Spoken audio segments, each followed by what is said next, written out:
ব্যবসা শুরু করাটা বাংলাদেশে খুব কঠিন। বাংলাদেশে ব্যবসা নিবন্ধনটা খুব জটিল একটা ব্যাপার, এবং সেটা যেহেতু ওই বিভিন্ন জায়গায় এক সশরীরে গিয়ে করতে হয়, তখন অনেক ধরনের দুর্নীতির শিকার হতে হয়, হয়রানির শিকার হতে হয়। তো আমরা বেশ কিছুদিন ধরে কাজ করছি আমাদের বিদেশি কিছু যে দাতা গোষ্ঠী আছে তাদের সাহায্যে।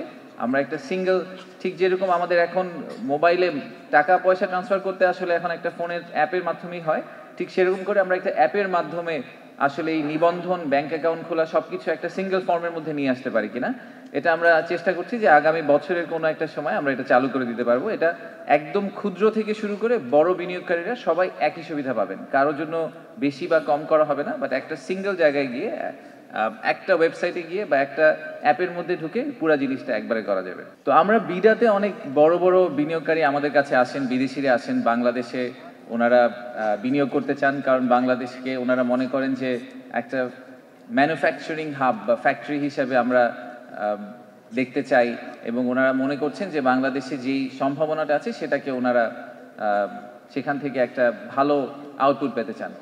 অনেক সময় তাদের যে বড় সমস্যাটা ফেস করতে হয় সেটা হচ্ছে যে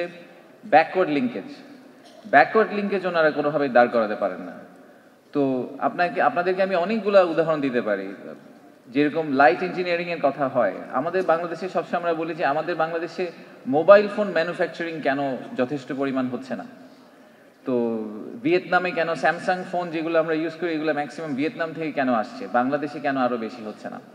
তো এটার একটা বড় কারণ হচ্ছে যে এই যারা বড় বড় কোম্পানি তারা আসলে পুরো ফোনটা কিন্তু ওনারা সম্পূর্ণটা ওনারা বানাতে চান না।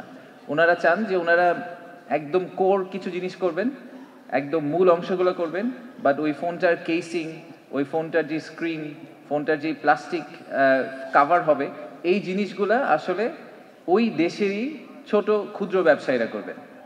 তো বাংলাদেশে যদি আমরা এরকম ব্যাকওয়ার্ড লিঙ্কেজ তৈরি করতে না পারি, সেটা মোবাইল ফোন হোক, সেটা অটোমোটিভ ইন্ডাস্ট্রি হোক, লাইট ইঞ্জিনিয়ারিং হোক, জুট হোক, আমাদের টেক্সটাইল অ্যান্ড গার্মেন্টস হোক, বা লেদার হোক, যে আমরা কাপড় বানাতে পারি কিন্তু কোনো কারণে আমরা এখন খালি পায়ে ঘোরাঘুরি করছি, জুতা বানাতে পারছি না। এই সবগুলা ইন্ডাস্ট্রিতেই যদি আমাদেরকে এগিয়ে যেতে হয়, তাহলে আসলে এই এমএসএমই সেক্টরটাকে একটা সাপোর্ট ইনফ্রাস্ট্রাকচার হিসেবে দাঁড় করাতে হবে, তা না হলে বড় ব্যবসায়ীরা আসলে বাংলাদেশে আসবে না।